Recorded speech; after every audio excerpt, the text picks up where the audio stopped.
Ignatius, di mana hari ini kita akan dibimbing oleh Romo Hartono.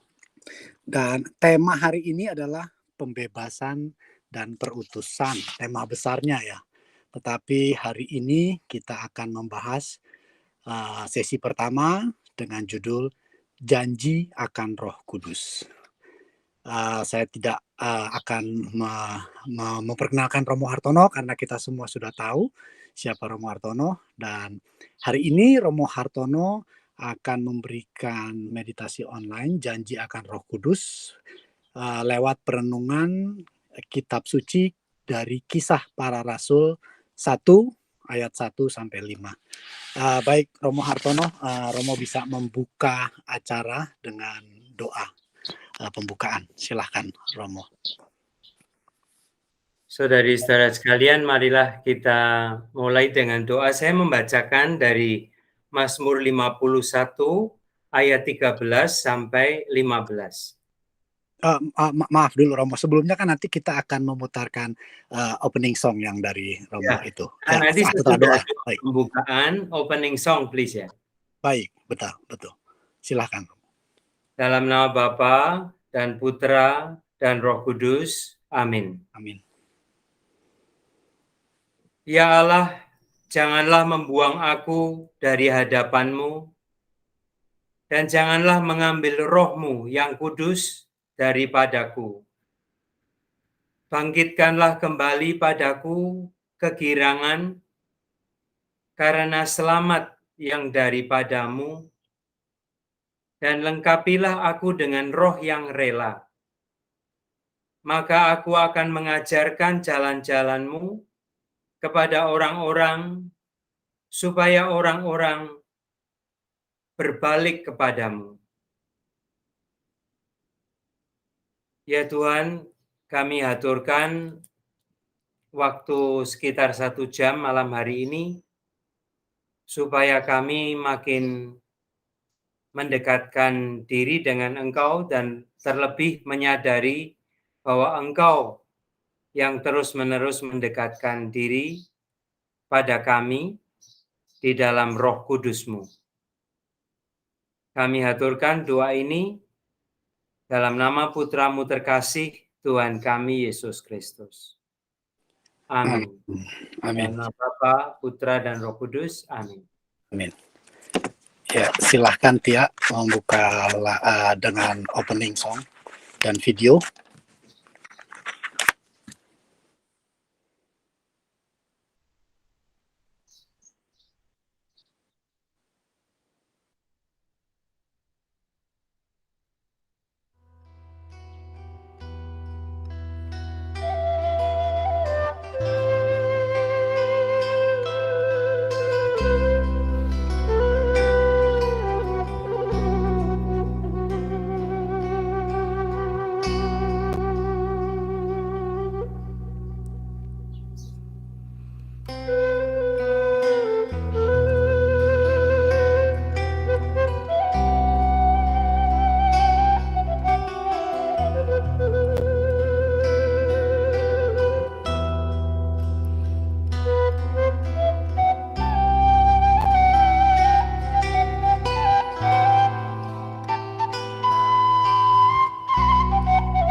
Saudari-saudara sekalian, kita berjumpa kembali di dalam latihan rohani. Jadi acara-acara kita hari ini dan 7 kali lagi mendatang kita akan berdoa bersama. Tadi Agem sudah menyebutkan latihan rohani ini adalah Ignatian. Saya mau mengajak kita memahami Ignatian spirituality atau Ignatian spiritual exercises sebagai jalan menuju kepada Allah atau menemukan Tuhan di dalam segalanya. Nah, untuk latihan-latihan kita, terlebih latihan hari ini, saya mengusulkan, mempersiapkan untuk membingkai sabda Tuhan dari Kisah Para Rasul dengan latihan pernafasan. Nanti kita akan ikut saja. Ini juga waktunya yang bagus yang di Amerika, terutama karena sudah malam. Kiranya ini juga akan membantu menenangkan sembari kita membuka diri pada Roh Kudus. Saya memahami Roh Kudus sebagai cinta Tuhan sendiri, terutama melalui Yesus, supaya kita itu selalu dekat dengan Tuhan. Jadi anugerah Roh Kudus terutama seperti Yesus mau mengatakan dengan kata-kata jaminan bahwa engkau selalu akan dekat dengan Tuhan atau Tuhan akan hadir padamu. Nah, kita akan selama 8 kali ini membaca dari Kisah Para Rasul. Maka sekarang saya akan sedikit memberi pengantar apa itu Kisah Para Rasul, supaya nanti setiap kali kita membaca, seperti hari ini Kisah Para Rasul 1 sampai 5, sedikit banyak kita masih ingat latar belakangnya. Saudari-saudara sekalian, Kisah Para Rasul menuturkan tentang cerita jemaah perdana, umat Kristiani awal. Nah, ini penting sekali Kisah Para Rasul untuk memahami apa yang terjadi pada murid-murid Yesus sesudah kebangkitan. Nah, Kisah Para Rasul ini pula sebetulnya membantu kita untuk memahami surat-surat Santo Paulus. Karena surat-surat Santo Paulus latar belakangnya adalah jemaat-jemaat yang bermunculan, katakanlah mulai itu sekitar kebangkitan, termasuk jemaat yang terserak-serak, entah itu diusir, melarikan diri, entah atau pindah, macam itu. Ya, nah Kisah Para Rasul menunjukkan, mengisahkan hal itu langsung tidak langsung. Kisah Para Rasul ditulis sekitar tahun 70 sampai 90. Ada komentar bahkan sedikit lebih awal. Artinya sekitar 30-40 tahun sesudah wafat Kristus. Ya, atau katakanlah ya sesudah kebangkitannya. Ditulis dalam bahasa Yunani. Maka pembacanya adalah mereka yang lebih familiar dengan lebih mengerti bahasa Yunani, yaitu orang-orang Yunani, Romawi, dan orang-orang Yahudi, katakanlah Yahudi yang berpendidikan atau perantauan begitu. Ya. Nah, Kisah Para Rasul menunjukkan bahwa Injil tersebar luas. Itu dan didengarkan, katakanlah dihidupi oleh orang-orang Yahudi, tapi juga terutama orang-orang non-Yahudi.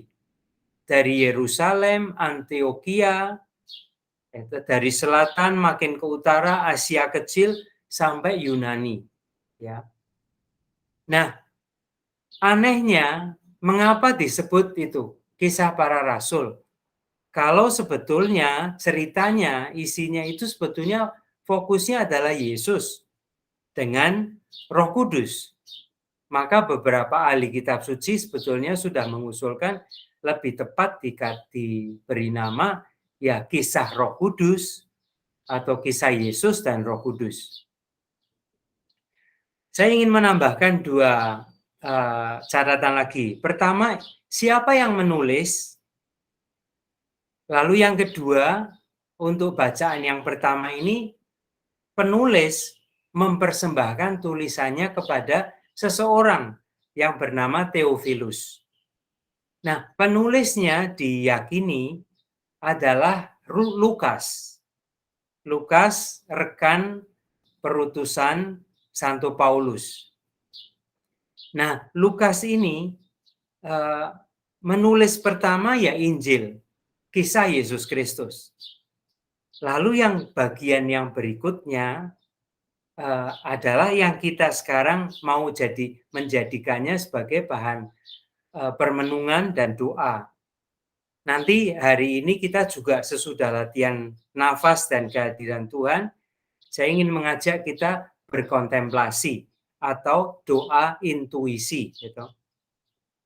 Nah, bagaimana kita tahu kok yang menulis Lukas?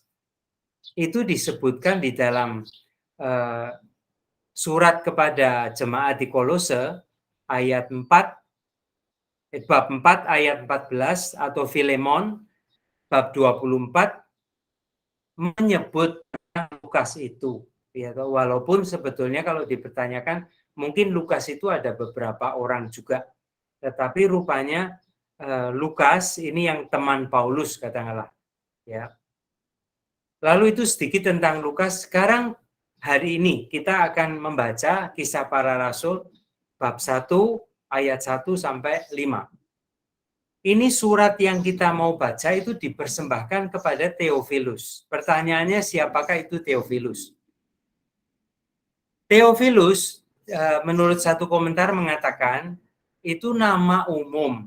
Mungkin kalau di Jawa ya Slamet gitu ya. Slamet itu ya nama banyak orang, tapi selamat siapa? Nah, itu kadang kita harus mengadakan penelitian lebih lanjut toh. Nah, Theophilus ini di samping nama umum juga sebetulnya dipakai sebagai gelar kehormatan. Ya, kiranya artinya semacam anak Tuhan begitu. Anak Tuhan yang terkasih. Ya, atau orang yang dicintai Tuhan yang terkasih. Atau saudara-saudara Yesus yang terkasih kalau kadang-kadang kita menyebut begitu, ya. Nah, ini gelar kehormatan Theophilus yang dikenal di lingkungan cendekiawan Romawi dan Yahudi. Ya. Lalu pesan utamanya dari Kisah Para Rasul adalah semua orang tidak hanya Yahudi atau non Yahudi, maka juga menyentuh kenyataan kita sekarang. Semua orang diajak untuk hidup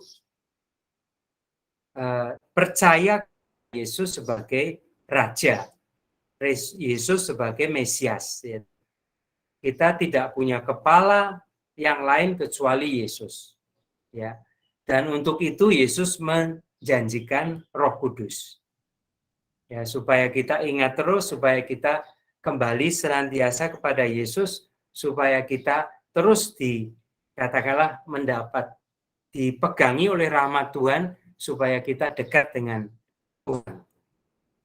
Baik, itu pengantar nanti di dalam sharing, sebagian dari latihan doa adalah sharing pengalaman doa. Tetapi jangan dipikir dari awal, toh. Tapi nanti yang menyentuh hati, yang berbicara saat ini, ya toh, di akhir hari ini, nanti kita sharingkan sebisanya. Baiklah, saudari-saudara sekalian, marilah kita sekarang hening. Kita akan membuat latihan yang pertama sebelum kita mendengarkan bacaan dari Kisah Para Rasul.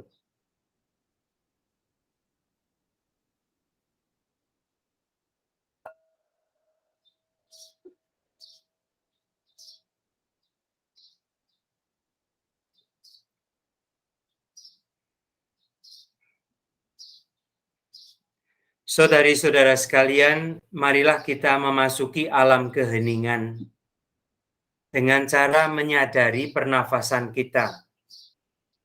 Maka Anda semua di situ mohon menyadari bagaimana duduk supaya lebih santai. Kalau Anda bersandar juga menyadari bahwa kita sekarang hendak latihan pernafasan, masuk ke dalam alam keheningan dan alam doa.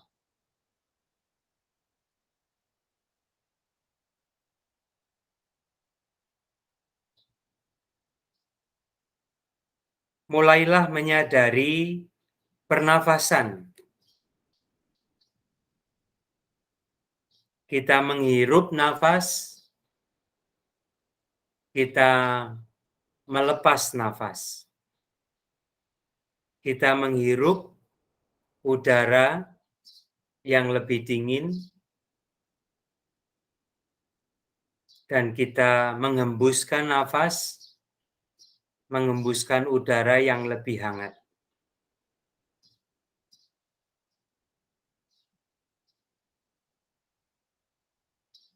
Kita usahakan bernafas dengan ritme normal,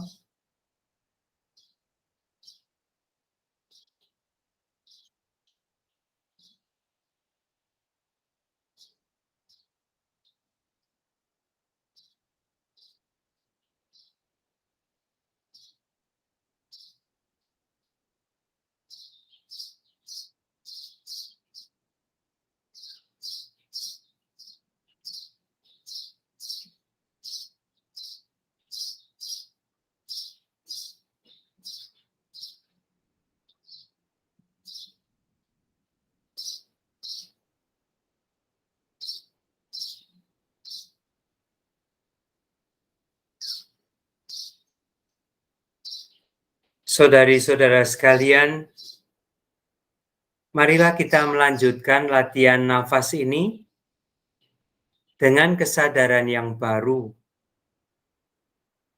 bahwa nafas kita itu dipenuhi oleh kuasa Allah,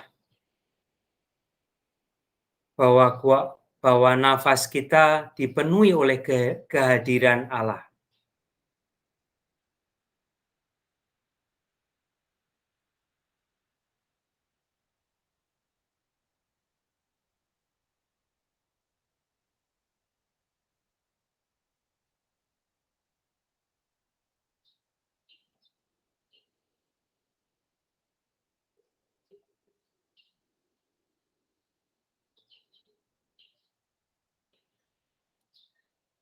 Ketika kita mengambil nafas, kita menerima kuasa Tuhan.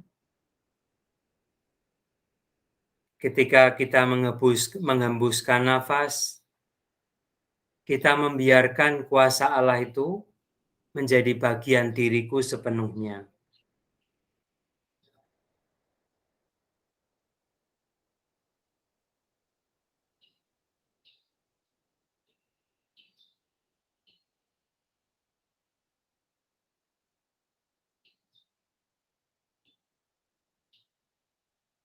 Kita ambil nafas, menerima kuasa Allah. Kita menghembuskan nafas, membiarkan kuasa Allah itu menjadi diriku sepenuhnya.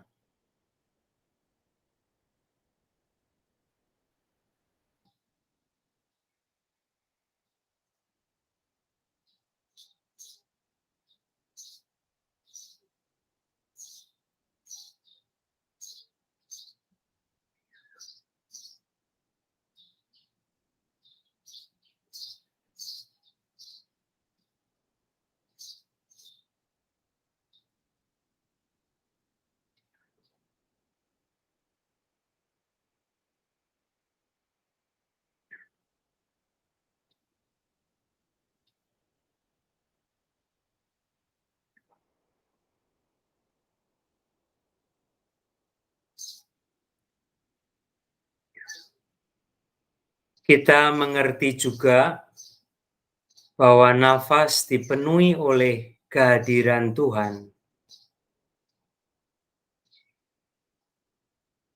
Maka ketika kita mengambil nafas, kita membuka diri kita bagi kehadiran Tuhan.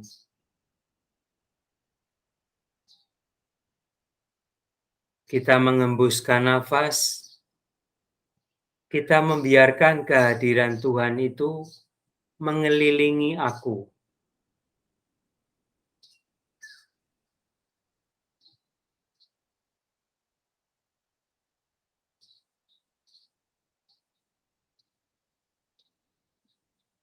Kita ambil nafas,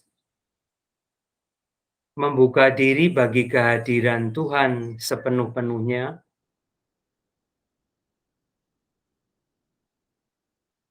Kita melepas nafas, kita membiarkan kehadiran Tuhan itu mengelilingi aku.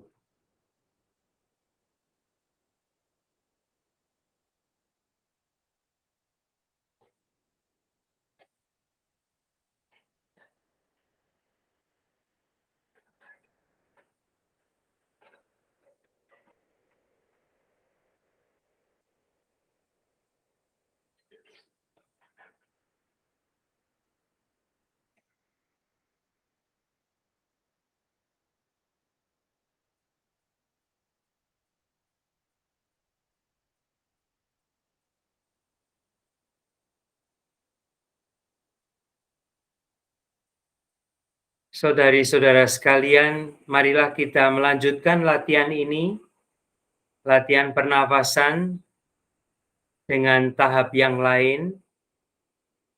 Kita memahami bahwa di dalam kitab suci, nafas adalah kehidupan. Jemaat Ibrani, nenek moyang Yesus, Bunda Maria dan Santo Yosef memahami nafas adalah kehidupan. Allah memberikan kehidupan dengan jalan memberikan nafas.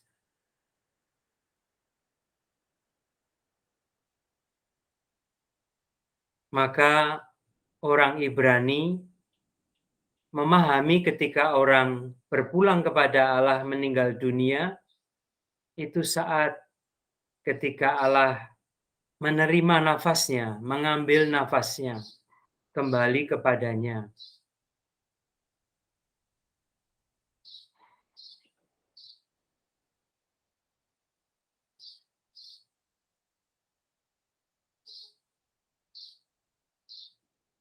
Marilah kita melanjutkan lagi menyadari kita bernafas, ambil nafas, tarik nafas, kita lepas, kita mengambil nafas, melepaskan nafas, dan kali ini memahami bahwa kita mengambil nafas sumber kehidupan dari Tuhan, kita melepas nafas supaya kehidupan itu sungguh menjadi kehidupanku yang dibagikan. Kita ambil nafas dengan ritme normal, menerima kehidupan dari Allah yang memenuhi diriku setiap saat, setiap hari. Kita melepas nafas agar kehidupan itu makin penuh dibagikan bagi sesama pula. Marilah kita mengambil waktu sedikit lagi untuk melanjutkan latihan nafas ini dengan ritme normal. Kita ambil nafas, kita lepas nafas. Kita merasakan udara yang kita terima lebih dingin, udara yang kita lepas lebih hangat.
Saudari-saudara sekalian, marilah kita menghentikan sebentar latihan nafas ini yang mempersiapkan kita untuk maju sekarang.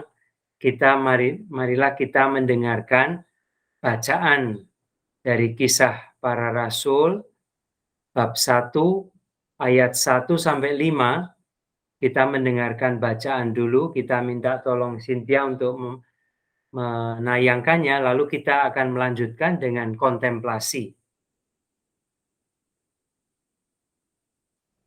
Roh Kudus dijanjikan. Pembacaan dari Kisah Para Rasul bab 1 ayat 1 sampai 5. Hai Theophilus, dalam bukuku yang pertama, aku menulis tentang segala sesuatu yang dikerjakan dan diajarkan Yesus sampai pada hari Ia terangkat. Sebelum itu, Ia telah memberi perintahnya oleh Roh Kudus kepada rasul-rasul yang dipilihnya. Kepada mereka, Ia menunjukkan dirinya setelah penderitaannya selesai. Dan dengan banyak tanda, Ia membuktikan bahwa Ia hidup. Sebab selama 40 hari, Ia berulang-ulang menampakkan diri dan berbicara kepada mereka tentang kerajaan Allah. Pada suatu hari, ketika Ia makan bersama-sama dengan mereka, Ia melarang mereka meninggalkan Yerusalem dan menyuruh mereka tinggal di situ menantikan janji Bapa. Yang demikian katanya, telah kamu dengar daripadaku, sebab Yohanes membaptis dengan air, tetapi tidak lama lagi kamu akan dibaptis dengan Roh Kudus.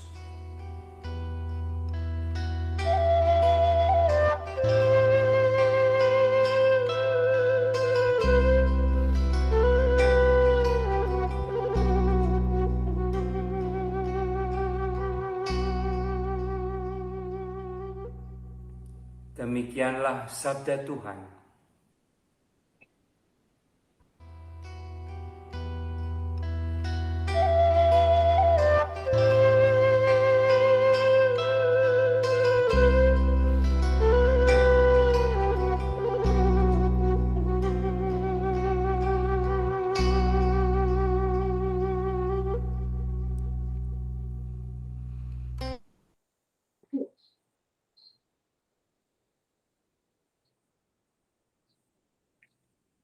Saudari-saudara sekalian, marilah kita sesudah mendengarkan bacaan tadi, mencoba memasuki kisah para rasul itu, kisah Roh Kudus, kisah Yesus. Marilah saya mengajak kita untuk mengkontemplasikannya. Sekali lagi kita bisa mengambil tempat, kita menyadari dengan lebih enak. Kita akan mencoba mengkontemplasikannya sekitar 5 menit.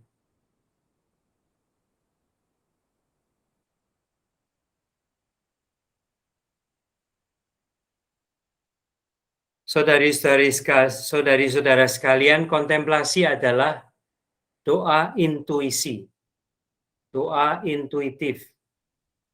Maka marilah kita membuka panca indera kita bisa menutup mata, jangan takut kalau sampai tertidur, tidak apa-apa. Kita coba membayangkan bagaimana Santo Lukas menulis surat itu kepada yang disebut Theophilus.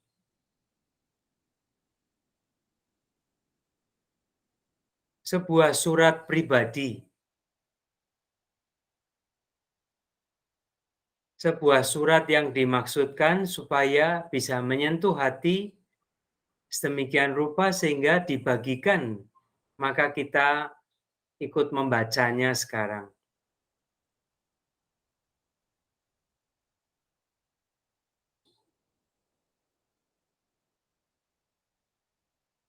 Kita membayangkan Santo Lukas yang sudah menulis dalam Injilnya tentang semua yang dikerjakan dan diajarkan Yesus. Seandainya Santo Lukas tanya pada kita,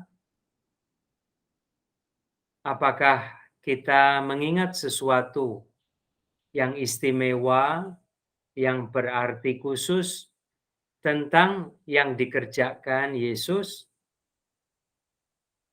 tentang yang diajarkan Yesus? Apakah kita saat ini langsung bisa ingat sesuatu?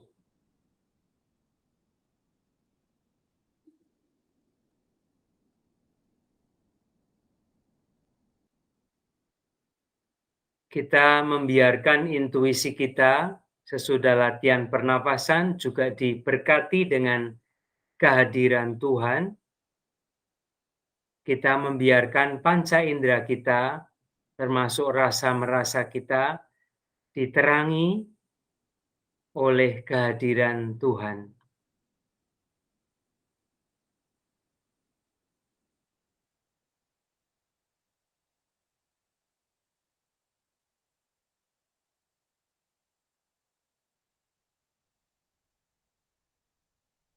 Injil Lukas dikenal sebagai Injil belas kasih karena banyak pekerjaan kasih Yesus, pekerjaan penyembuhan oleh Yesus yang diingat oleh Santo Lukas dan dituliskannya. Demikian juga Yesus mengajarkan sabda kasih.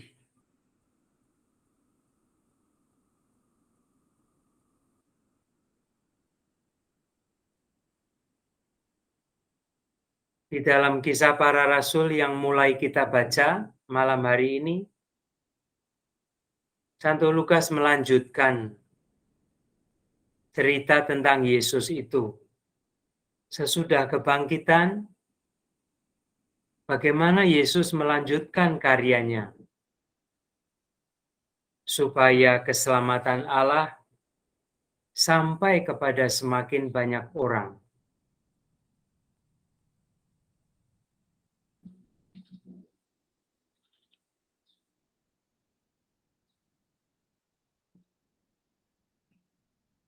Lukas di dalam Kisah Para Rasul ini menceritakan begitu banyak hati yang berubah, hati para murid Yesus sesudah kebangkitannya, dan semakin banyak orang yang mengikuti, percaya kepada Yesus, dan melanjutkan mewartakan kabar gembira. Andai kata Santo Lukas memandangi kita saat ini, apakah kita juga rela? Apakah kita juga murah hati mau ikut di dalam kelompok para murid yang mewartakan Yesus? Apa yang dikerjakannya, pekerjaan belas kasih, apa yang difirmankannya, diajarkannya, pengajaran kasih.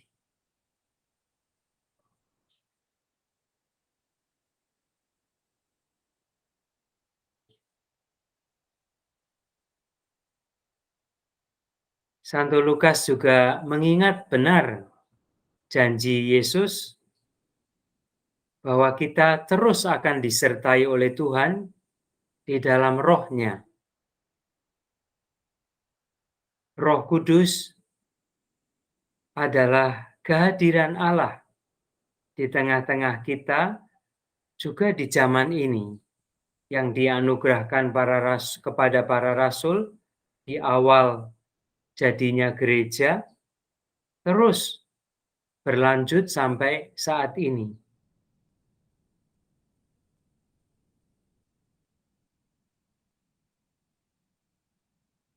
Marilah kita merasa-rasakan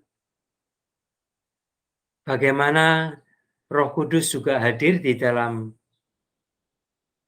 kehidupan kita, dalam diri kita.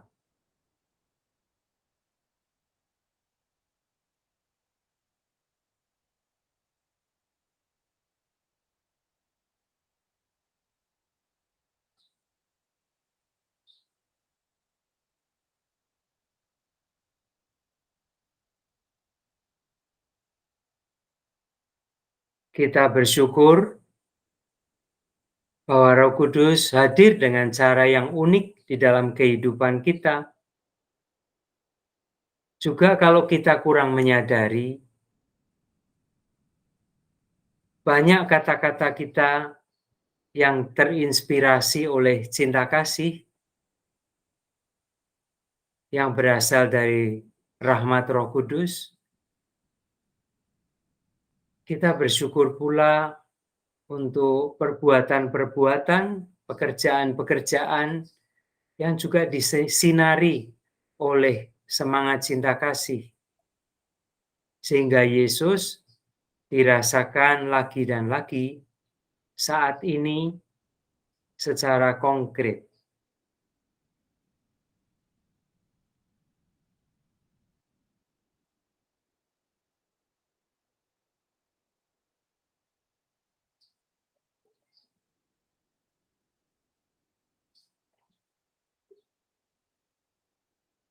Kita mendengarkan sekali lagi pesan Santo Lukas supaya kita tinggal di Yerusalem, di kota kedamaian, di kota kehadiran Yesus, di tempat Yesus memberikan hidupnya,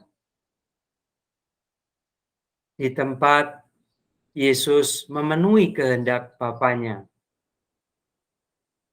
di tempat Yesus memberikan janji Roh Kudus dan kehadiran Roh Kudus itu sendiri.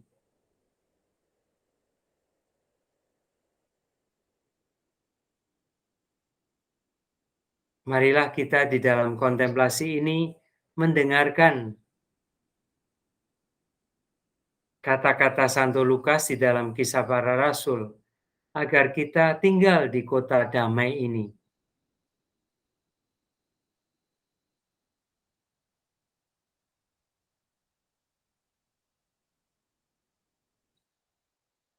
Santo Lukas mengingatkan kita pembaca dari abad 21 ini, bahwa murid-murid Tuhan yang tinggal di Yerusalem pada waktu itu, 40 hari lamanya, berulang kali dikunjungi oleh Yesus. Berulang kali mendengar Yesus menjelaskan lagi dan lagi tentang kerajaan Allah.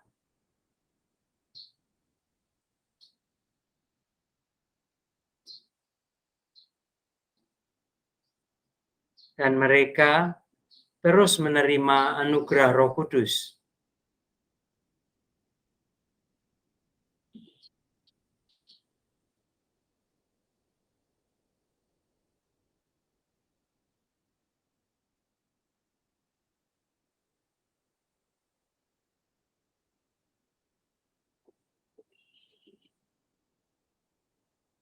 Di akhir kontemplasi kita ini, apakah ada kata-kata terima kasih?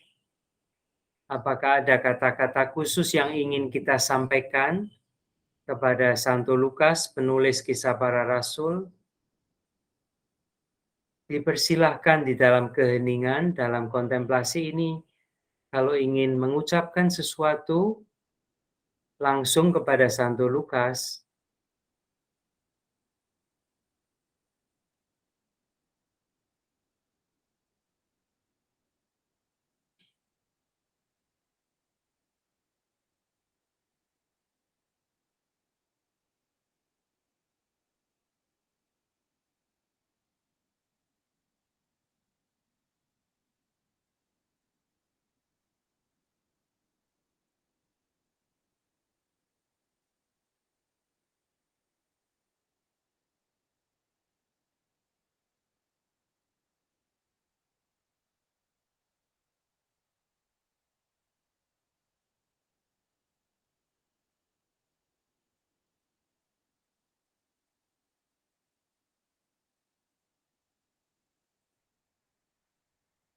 marilah kita mengakhiri latihan kontemplasi ini dengan menundukkan diri, bersyukur kepada Allah bersama Santo Lukas akan kehadiran Yesus di tengah-tengah kita, akan kehadiran Yesus yang bangkit, yang penuh rahmat bagi para murid-Nya. Kita bersyukur atas kehadiran anugerah Roh Kudus. Kemuliaan kepada Allah, Bapa, Putra, dan Roh Kudus. Seperti pada permulaan, sekarang, selalu, dan sepanjang segala masa. Amin.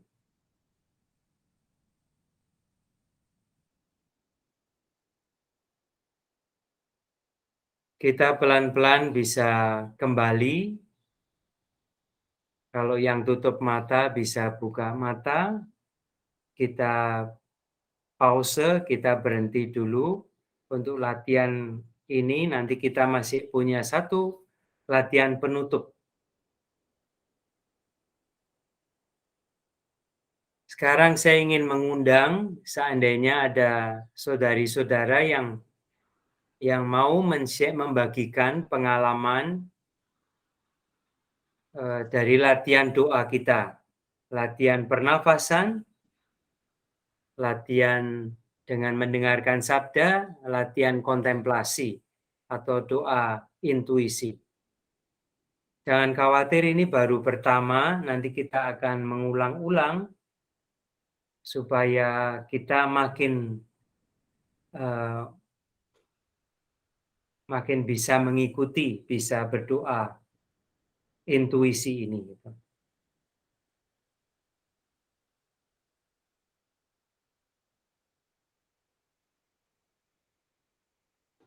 Baik, Romo. Terima kasih, Romo, atas arahan, bimbingan untuk kita melakukan meditasi dari menghayati kisah para rasul yang ditulis oleh Lukas. Ya, mungkin kita semua yang hadir di sini juga tadi setelah mengikuti pasti banyak mendapatkan sepertinya dengan nafas, tarik, Romo katakan tarik nafas, keluar gitu. Pertama saya rasakan itu, terus lebih fokus kepada, jujur saja saya hanya fokus kepada janji akan Roh Kudus dan lebih lebih ingin menghadirkan, membuka hati, membuka pikiran saya untuk lebih mendekatkan kepada Tuhan ya lewat meditasi. Tetapi kemudian saya diingatkan kembali bahwa meditasi ini sesungguhnya adalah perjalanan meditasi melalui kisah para rasul.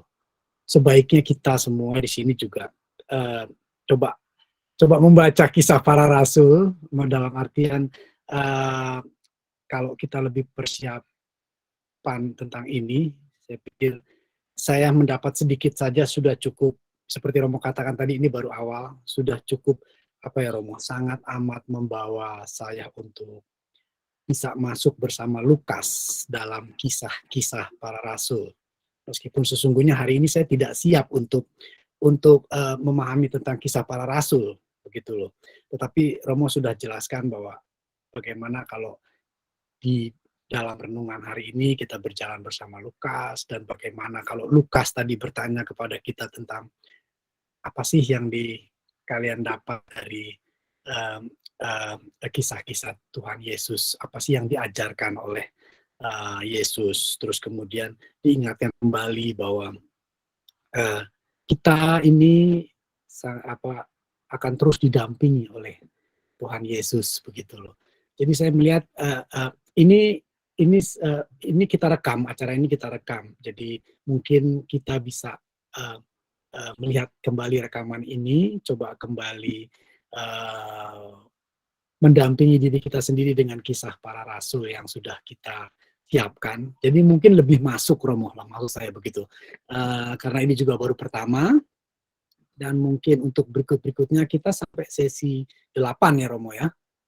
Itu kalau jadi sebagai tambahan keterangan bahwa kita bisa sebelum mengikuti Romo ajaran pelajaran IC ini, kita bisa coba mempersiapkan diri kita dengan membaca Kisah Para Rasul. Terus di sini juga tadi Romo katakan bahwa Lukas mengatakan bahwa banyak hati yang tertarik, banyak hati yang terselamatkan setelah kebangkitan Yesus, dan mereka mengabarkan tentang banyak orang-orang yang menjadi percaya dan mengabarkan tentang kabar gembira ini, begitu loh Romo. Pertanyaan saya adalah bahwa apakah ketika kita melakukan meditasi ini Romo nanti, apakah kita lebih lebih bisa menyampaikan pesan yang disampaikan oleh Lukas dalam Kisah Para Rasulnya tadi itu Romo. Sementara ada beberapa banyak bukan versi, ada beberapa banyak tujuan meditasi dan ada beberapa banyak acuan, panduan untuk meditasi selain dari Kisah Para Rasul gitu. Ini hubungannya bagaimana Romo kalau dengan meditasi dengan kisah kitab yang lain Romo untuk ini? Kelebihannya bisa Romo katakan dalam hal ini apa misalnya? Sebelum kita melanjutkan tanya jawab nanti dengan beberapa pengumuman. Silakan Romo. Ya, Agam terima kasih untuk sharing dan pertanyaan itu toh. Sebetulnya kalau kontemplasi kan kita sebut doa itu intuisi ya. Maka pertama mengembangkan intuisi dulu. Misalnya kalau tadi kita diajak untuk mendengarkan Santo Lukas toh. Itu kan tidak hanya mendengarkan telinga ke telinga ya, atau ke telinga ke mulut kan. Tetapi sebetulnya kalau bisa kita dikagetkan, saya pernah mendengar toh, misalnya tiba-tiba kok kita merasa Santo Lukasnya itu berbicara tetapi di pinggir danau. Jadi tidak hanya mendengar suaranya, tetapi saya menangkap keindahan itu ya di sekitar itu, dan ternyata di situ ada kapal kecil, perahunya para murid, ya toh. Yesus juga di situ. Nah itu intuisi tidak logis toh, bukan intuisi tidak berdiri atas logika, tetapi menangkap katakanlah ya apa saja sarana komunikasi dari kisah suci itu. Ya, nah maka hubungannya adalah kadang-kadang ya di akhir kontemplasi kok saya merasa lebih dekat, ya. Misalnya gitu. Atau saya merasa rahmat Roh Kudus itu betul hadir. Kalau ditanya apa maksudmu? Hadir rahmatnya yang rahmat mana? Nah, dia kaget. Orangnya, aduh, ya saya tidak siap menjawab itu, tetapi saya merasa kehadiran itu. First hand experience. Nah, itu yang terakhir, belum lagi soal transformasi. Kadang-kadang itu sudah melampaui logika yang biasa. Ini logika yang lain ya. Lalu yang kedua tadi kita menyebutkan orangnya itu sampai bersentuhan dengan iman, bahasa doktrin, bahasa ajarannya seperti itu,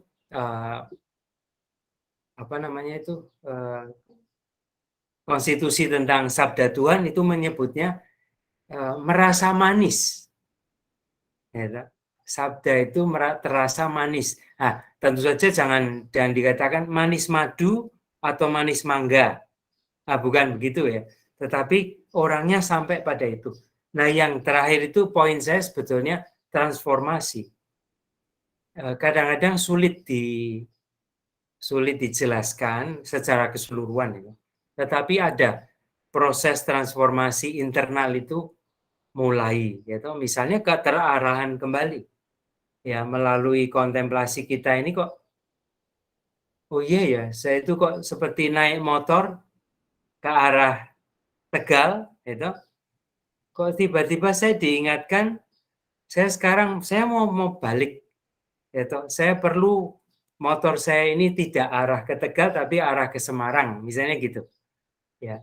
Nah itu transformasi itu juga kalau kita tiba-tiba ditanya, loh, kamu itu kan maunya ke Tegal, kok malah sekarang putar ke Semarang. Nah lalu mengagetkan, ditunggu dulu, ya, maksudnya apa? Nah, mudah-mudahan dengan berulang-ulang nanti kita membaca kisah hari ini, lalu yang ke depan, termasuk tentang jemaat perdana, kita pelan-pelan makin dapat terang itu. Baik Romo. Makin mengarah tadi yang harapan Romo bahwa transformasi tadi Romo ya. Ya, terima kasih Romo. Terima kasih. Ini ada Kohasan, tapi sebelum Kohasan kita akan kasih pengumuman dulu Romo ya, sebelum kita masuk tanya jawab. Terima kasih Kohasan, tunggu sebentar Kohasan. Baik, Tia silahkan kasih pengumuman dulu.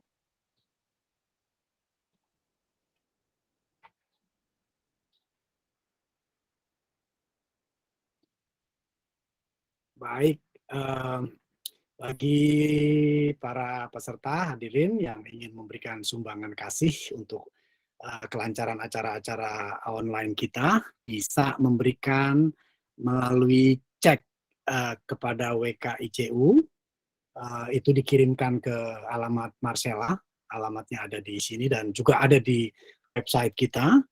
Dan bagi yang ingin mengirimkan transfer melalui elektronik, bisa melalui Zelle, yang dialamatkan kepada bendahara@wkicu.org. Jangan lupa sumbangannya ditulis ISE. Ya, berikut ya, terima kasih.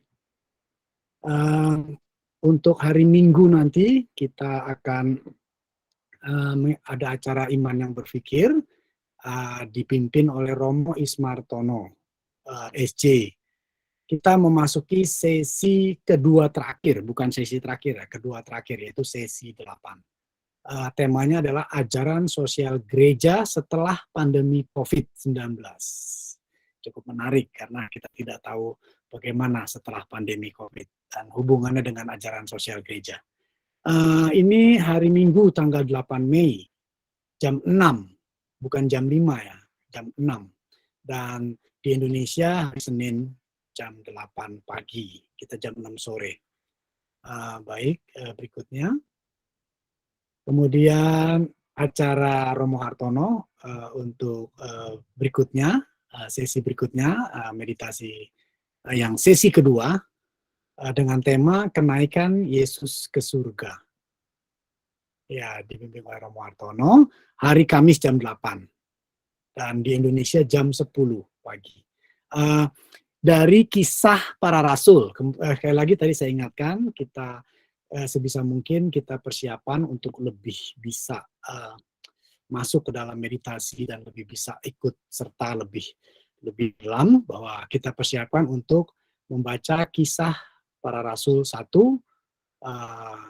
ayat 6 sampai 11. Ya, terima kasih sampai situ saja. Tetapi Romo, saya ingin bertanya, ini kita ayat 6 sampai 11 atau 6 sampai 12 ya Romo ya? Mungkin saya sampai 12 ya. Enggak apa-apa. Kacek sitok enggak apa-apa. Oke, baik. Jadi persiapkan diri kita dengan membaca untuk keseluruhan. Baik. Ayat 6 sampai 11. Baik, silahkan Kohasan kalau ingin bertanya atau ingin sharing maksudnya tentang meditasi hari ini. Masih mute Kohasan. Halo. Iya, silahkan. Kedengeran Kohasan, silahkan. Iya, oke. Mau tanya Romo ya, kontemplasi mengingatkan saya waktu zamannya almarhum Tante Louis di SF Romo ya. Apakah ada pembaharuan begitu Romo sejak itu sampai sekarang? Waktu itu Romo juga masih sekolah kali di sini ya. Ya, ya. Apa masih ingat Romo? Apa bedanya maksudnya? Apakah ada Ya, sedikit? apa namanya, Tante Louis itu kan Karmelit ya. Iya, iya, iya.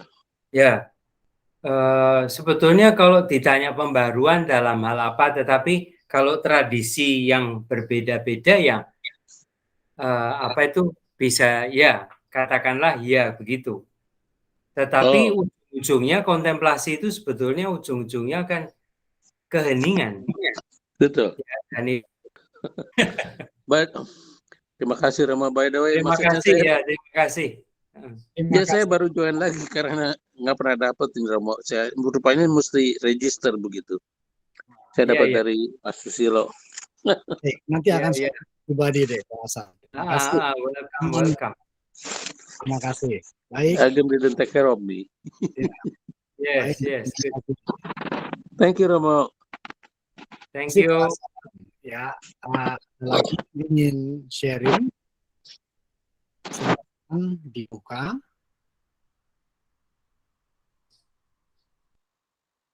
Silakan, bagaimana tadi meditasi membawa kita dan kepada apa, hasilnya apa. Ya mudah-mudahan ada yang langsung bertransformasi ya Romo ya, seperti yang Romo katakan.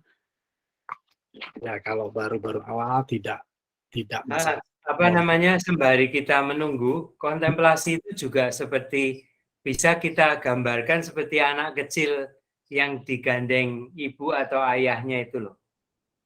Kita membiarkan diri, gitu, dan seperti anak-anak itu pertama kan ikut saja karena percaya pada orang tuanya, kurang lebih begitu. Lalu anak itu kadang-kadang juga punya bayangannya sendiri kan, imajinasinya sendiri. Itu Betul. saya selalu takjub dengan film-film Disney itu karena itu betul memberi ruang pada imajinasi. Nah, saya menemukan istilah kontemplasi bisa di-alternate, diganti dengan intuisi itu.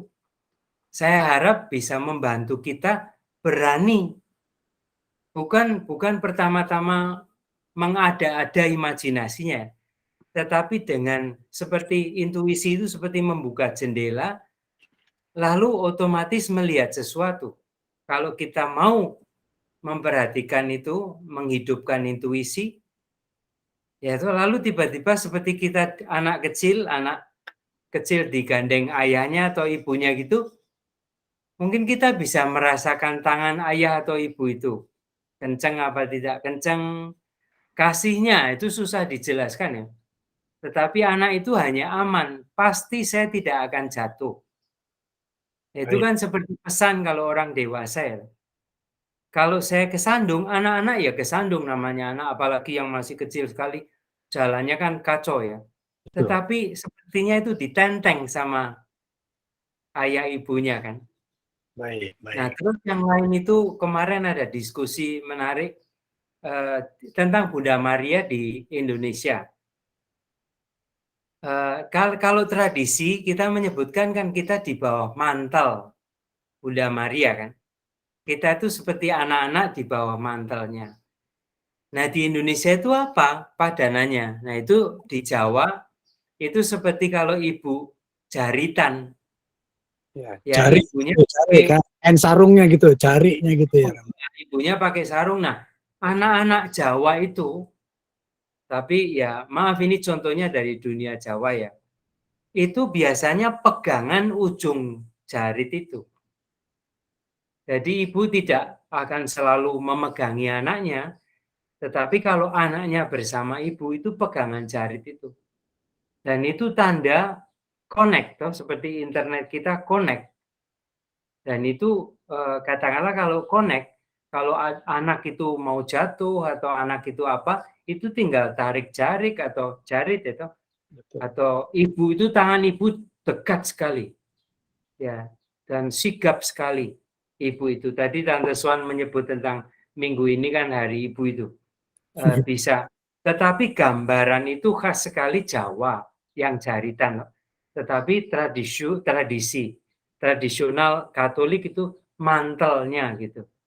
Ya, itu kita di bawah. Mantelnya itu jubahnya lah Romo ya kan. Ya, Ya, katakanlah gitu ya. baik. Nah, itu untuk kontemplasi kita makin membiarkan diri, makin asik toh. Itu kalau kita diajak orang tua jalan, kita enggak. Ya pokoknya asik menikmati aja, wong aman kok di tangan orang tua. Lalu kita bisa gembira ke sana kemari.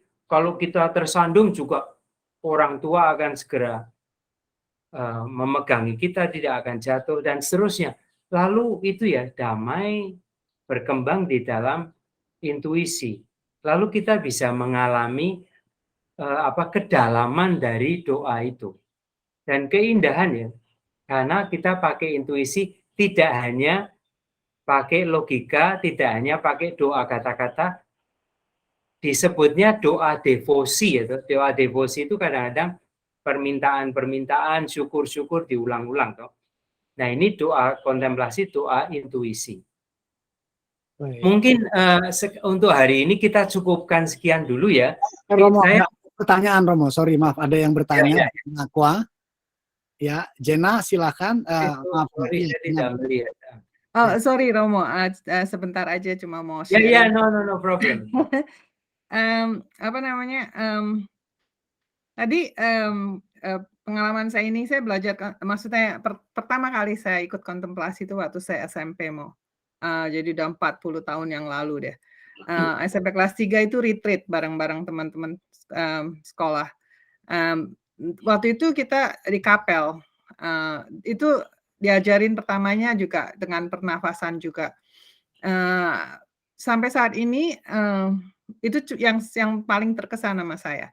Terus tadi waktu lagi Romo ajarin untuk juga permulaan dengan pernafasan, saya tuh kayaknya belum bisa sampai ke situ, Mo. Kayaknya waktu Romo bilang kamu mulai dengan pernafasan gitu, menyadari bahwa kamu bernafas, menyadari bahwa detak jantung kamu berjalan. Saya tuh belum sampai ke situ, udah diajak ke tempat lain lagi. Saya udah dia bimbing ke lain lagi. Jadi akhirnya saya belum sampai benar-benar fokus ke pernafasan saya. Itu sudah udah ke sesi yang lain gitu, Mo. Nah, terus pada saat meditasinya, entah salah apa, saya tuh tidur, Mo. Jadi suara Romo masih kedengeran, cuma sedikit terus hilang, terus ada lagi terus hilang. Tapi sebelum saat habis itu badan saya tuh langsung kayak ada yang bangunin gitu, Mo. Terus baru terakhir dengar suara Romo yang terakhir dan acara maksudnya meditasi itu selesai. Jadi entah karena apakah capek atau karena memang saya belum masuk ke situ, tapi terus terang saya tidur, Mo. Jadi terlelap gitu dan bangun dengan tersentak gitu, Mo. Itu aja mau sharingnya hari ini, Mo. Bagus. Terima kasih juga tidak malu men-sharingkan tidur di dalam doa. Itu enggak apa-apa. Tetapi juga sebetulnya ada, kalau kita mau menafsirkan secara saleh, mungkin betul-betul bahasa Jawanya semeleh itu loh. Ya, bahasa artinya yaitu merasa tenang, damai, pasrah ya, sehingga begitu. Sebetulnya kan tadi tidak tidur betul-betul hilang toh, karena juga disebutkan masih dengar suara Romo. Itu tidak berlawanan. Nanti coba lihat minggu depan apakah demikian lagi atau lebih lebih segar atau bagaimana tuh ya. Iya. Oke, Mo, makasih. Ya, saya tidak mau dulu menyebutkan resting in the spirit itu loh. Saya kira nanti itu juga rahmat tersendiri, bisa percaya menyerahkan diri di tangan Tuhan. Terima kasih. Baik, mungkin ya ini karena hari ini agak mungkin tadi harus ada pengantar segala toh. Maka kepotong beberapa waktu. Nah, minggu depan mudah-mudahan langsung latihan kontemplasinya itu, ya. Baik, Romo. Kita bisa mengulang lagi pernafasan atau tadi sudah disebutkan ya, menyadari tubuh kita. Ya, itu juga sangat membantu. Saya mengusulkan kita latihan 2 menit untuk penutupan, ya toh. Lalu tolong kalau bisa lagu tema nanti sesudahnya kita dengar lagi karena itu seruling Sunda bagus sekali, menenangkan, lalu doa penutup. Boleh begitu Agem ya? Baik, jadi Romo akan mencoba latihan lagi meditasi, terus kemudian kita akan putar lagu tadi Ya. opening itu, dan Romo kasih doa penutup. Baik, Romo silahkan. Ya. Saudari-saudara sekalian, marilah kita menutup latihan spiritual ignition exercises ini dengan kembali latihan pernafasan.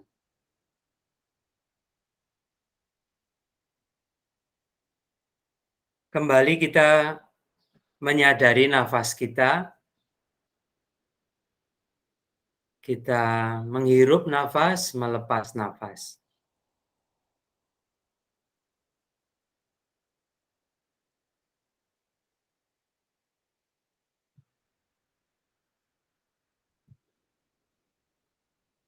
Kita bersyukur di akhir doa ini kita menjadi tidak terburu-buru lagi. Kita bisa lebih normal, menghirup nafas, melepas nafas.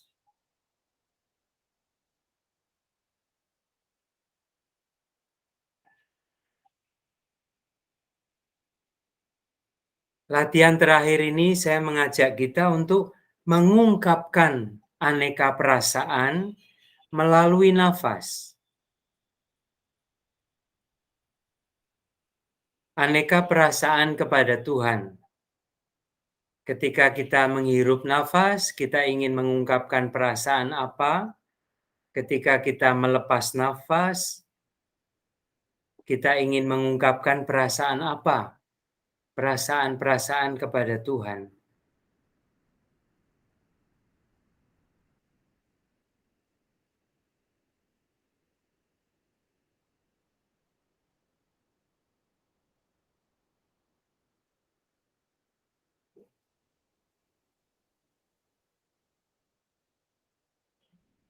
Mungkin ada perasaan percaya, penyerahan diri. Kita ungkapkan kepada Tuhan melalui nafas kita. Atau perasaan kasih, perasaan kedekatan, perasaan keakraban,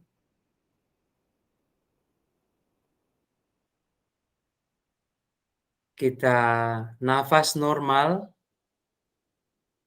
menghirup nafas yang lebih adem, lebih dingin, melepas nafas yang lebih hangat. Mungkin kita mau memuji Tuhan. Mungkin kita mau bersyukur kepada Tuhan.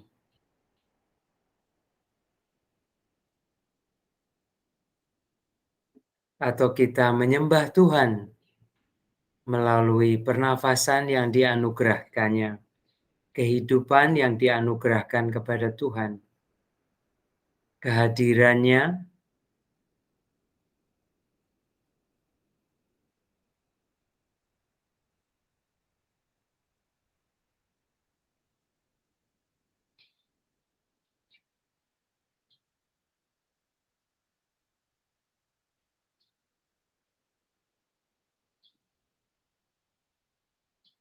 marilah kita sekarang melanjutkan latihan ini dengan melihat dan mendengarkan lagu tema kita.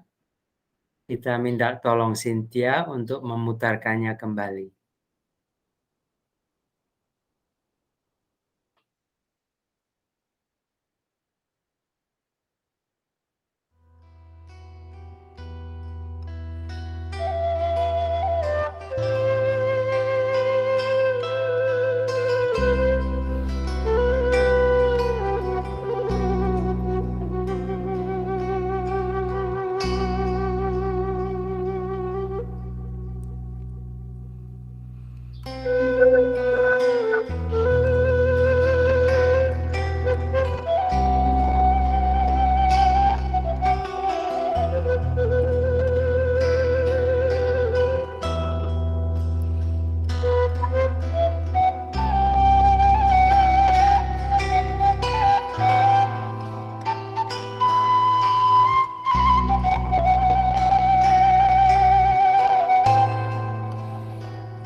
Marilah kita menutup latihan doa kita hari ini dengan memuliakan Tuhan. Kemuliaan kepada Bapa dan Putra dan Roh Kudus, seperti pada permulaan, sekarang, selalu, dan sepanjang segala masa. Marilah kita mohon berkat Tuhan. Tuhan sertamu. dan sertamu juga. Sertamu juga. Semoga kita sekalian yang hadir di sini dan semua yang ingin kita doakan hari ini diberkati, dilindungi, dan dibimbing oleh Allah yang Maha Kuasa, Bapa, Putra, dan Roh Kudus. Amin. Amin. Terima kasih Romo. Makasih, Terima Romo. kasih. Senang Selamat bisa malam. Makasih, Ageng. Thank you Romo, thank you Magam. Terima kasih Rama.